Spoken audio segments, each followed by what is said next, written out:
Kolkata RG Kar medical കോളേജിൽ വനിതാ ഡോക്ടറെ പീഡിപ്പിച്ചു കൊന്ന കേസിൽ ബംഗാൾ സർക്കാരും സിബിഐയും തമ്മിൽ ഏറ്റുമുട്ടൽ. പ്രതി സഞ്ജയ് റോയ്ക്ക് വധശിക്ഷ നൽകണമെന്നാവശ്യപ്പെട്ട് സിബിഐ കൽക്കട്ട ഹൈക്കോടതിയെ സമീപിച്ചു.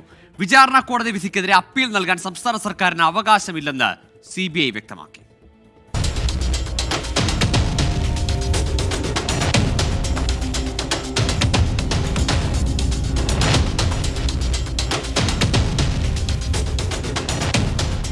ജൂനിയർ ഡോക്ടറെ ലൈംഗികമായി പീഡിപ്പിച്ച് കൊലപ്പെടുത്തിയ കേസിലെ പ്രതി സഞ്ജയ് റോയ്ക്ക് വിചാരണ കോടതി വിധിച്ച ജീവപര്യന്തം തടവ് ശിക്ഷ അപര്യാപ്തമാണെന്ന് കാണിച്ചാണ് സിബിഐ കൽക്കട്ട ഹൈക്കോടതിയെ സമീപിച്ചത്.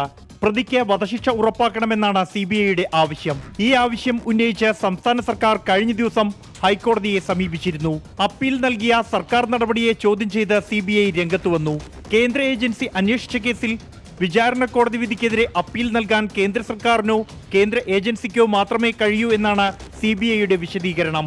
വിധിയിൽ നിരാശ പ്രകടിപ്പിച്ച മുഖ്യമന്ത്രി മമതാ ബാനർജി സിബിഐയെ പരോക്ഷമായി വിമർശിച്ചിരുന്നു. കേസ് അപൂർവങ്ങളിൽ അപൂർവമായി കാണാനാകില്ലെന്നും വധശിക്ഷ വിധിക്കുന്നതിന് ആവശ്യമായ തെളിവുകൾ കോടതിക്ക് മുന്നിൽ ഇല്ലെന്നും വ്യക്തമാക്കിയാണ് സിയാൽദ കോടതി പ്രതിക്ക് ജീവപര്യന്തം തടവ് ശിക്ഷ വിധിച്ചത്. പ്രതിക്ക് വധശിക്ഷ ഉറപ്പാക്കണമെന്നാവശ്യപ്പെട്ട് പ്രതിഷേധം തുടരുകയാണ്. 24 ഡൽഹി.